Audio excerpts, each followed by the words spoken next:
सुकेश चंद्रशेखर को यूं ही आज के दौर का सबसे बड़ा ठग नहीं कहा जा रहा। उसे हर दांव पता है। उसे पता है कि कौन सा खत कब और किसके नाम लिखना है। 80 जेल कर्मियों के जेल में ही रहने का इंतजाम तो वो पहले ही कर चुका था। बाकी रही सही कसर उसने तिहाड़ के सबसे बड़े जेलर की विदाई कर पूरी कर दी। इस खत से पहले उसने आखिरी खत उन्हीं जेलर साहब के नाम लिखा और उन्हें भी लपेट दिया।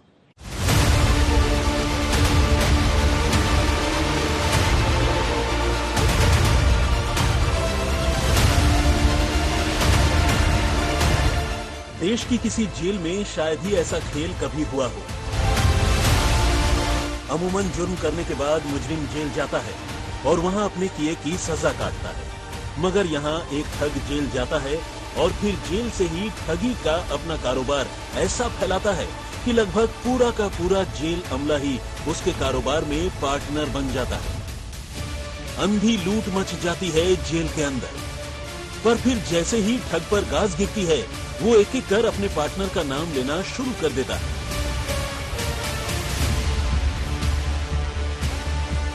अस्सी से 85 नाम तो पहले ही ले चुका था। उनमें जेल के सरदार का नाम भी शामिल था, मगर सरदार को बेअसरदार अब जाकर किया गया।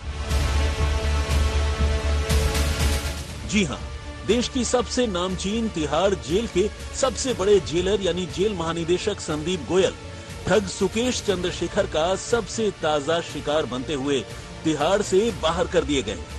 उनसे कहा गया है कि अब वो दिल्ली पुलिस मुख्यालय में जाकर बैठें और अगले आदेश का इंतजार करें।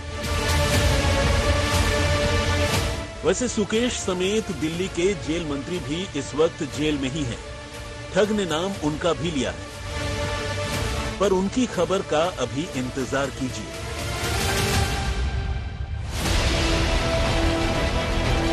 फिलहाल तो सबसे बड़े जेलर से पूर्व हो चुके संदीप गोयल की बात करते हैं। इधर सुकेश चंद्रशेखर ने दिल्ली के उपराज्यपाल वीके सक्सेना को एक खत लिखकर गोयल पर भ्रष्टाचार और रिश्वतखोरी के इल्जाम लगाए।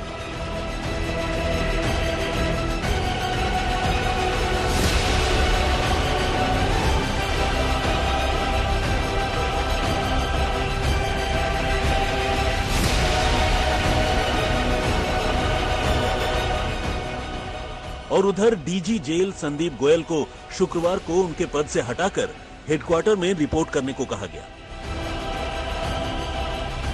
अब 1989 बैच के आईपीएस ऑफिसर संजय बेनीवाल को डीजी जेल की जिम्मेदारी सौंपी गई है। लेकिन संदीप गोयल के तबादले की इस पूरी कहानी को समझने से पहले आपको तिहाड़ में ही बंद महाठग सुकेश चंद्रशेखर की इस चिट्ठी पर एक निगाह डाल लेनी चाहिए।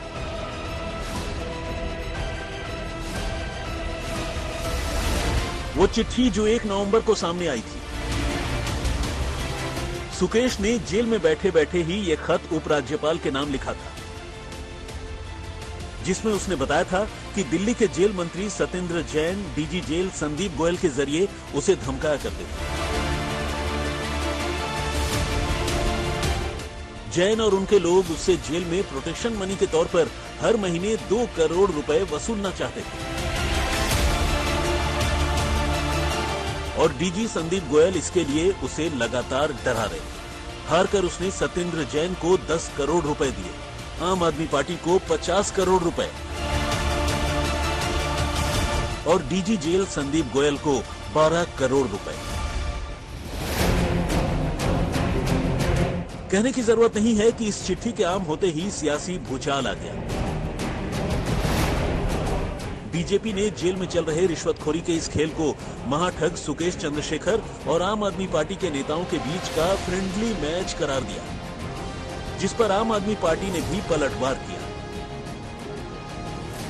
लेकिन ये कोई पहला मौका नहीं है जब सुकेश ने गोयल पर इल्जाम लगाया, बल्कि इससे पहले भी सुकेश ने अपने खिलाफ चल रहे ठगी के मामले की जांच के दौरान दिल्ली पुलिस और ईडी से गोयल के बारे में शिकायत की थी। यहां तक कि सुकेश ने गोयल के खिलाफ इस सिलसिले में अदालत में याचिका भी दाखिल कर रखी है। लेकिन इसी बीच उपराज्यपाल को खत लिखकर मानो उसने इस मामले को नए सिरे से हवा दे दी,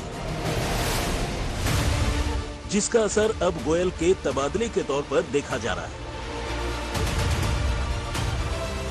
सुकेश ने इससे पहले जेल में कुल 82 अफसरों और कर्मचारियों पर संगठित तौर पर वसूली का रैकेट चलाने का इल्जाम लगाया, जिसके बाद से दिल्ली पुलिस की इकोनॉमिक ऑफेंस विंग न सिर्फ इस मामले की जांच कर रही है, बल्कि इस सिलसिले में कई अफसरों और कर्मचारियों को भी गिरफ्तार किया जा चुका है।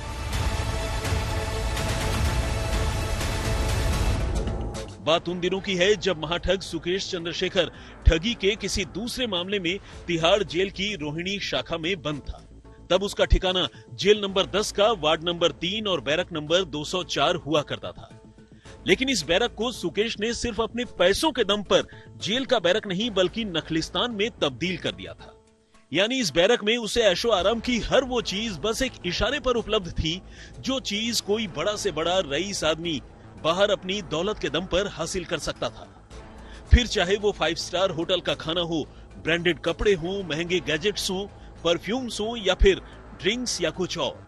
सुकेश के पास जेल में रहते हुए ही ऐशो आराम की सारी चीजें मौजूद होती थी। और तो और जेल में उसके पास एक हाई एंड BMW कार भी हमेशा खड़ी रहती थी, जिस पर जेल का ही सरकारी स्टिकर लगा होता था। और इस कार से वो जब चाहे जिसे चाहे अपने गेस्ट के तौर पर जेल तक पिक और ड्रॉप कर सकता था। और ये शाही इंतजाम मुमकिन था सिर्फ और सिर्फ रिश्वत के पैसों के दम पर। लेकिन जब जेल में फैलाए गए उसके इस जाल बट्टे की पोल खुली और जांच शुरू हुई तो पहली ही तफ्तीश में जेल के 8 कर्मचारी नप गए। उन्हें मकोका के तहत गिरफ्तार कर लिया गया। लेकिन अब जब तफ्तीश काफी आगे बढ़ चुकी है तो पता चला है कि सुकेश के रिश्वत के टुकड़ों पर पलने वाले ऐसे अफसरों की तादाद कोई मुट्ठी भर नहीं बल्कि मुट्ठी भर भर कर है। और तभी इकोनॉमिक ऑफेंसेस विंग ने इस सिलसिले में रोहिणी जेल के 82 अफसरों और कर्मचारियों के खिलाफ केस दर्ज कर लिया है। आज तक के पास ऐसे दागी अफसरों और मुलाजिमों की पूरी लिस्ट मौजूद है जिन पर सुकेश चंद्रशेखर से करोड़ों की रिश्वत लेने का इल्जाम है। और इस लिस्ट में 10 असिस्टेंट जेल सुपरिंटेंडेंट लेवल के अफसरों के साथ साथ तकरीबन 7 दर्जन मुलाजिमों के नाम शामिल हैं। दिल्ली आज तक।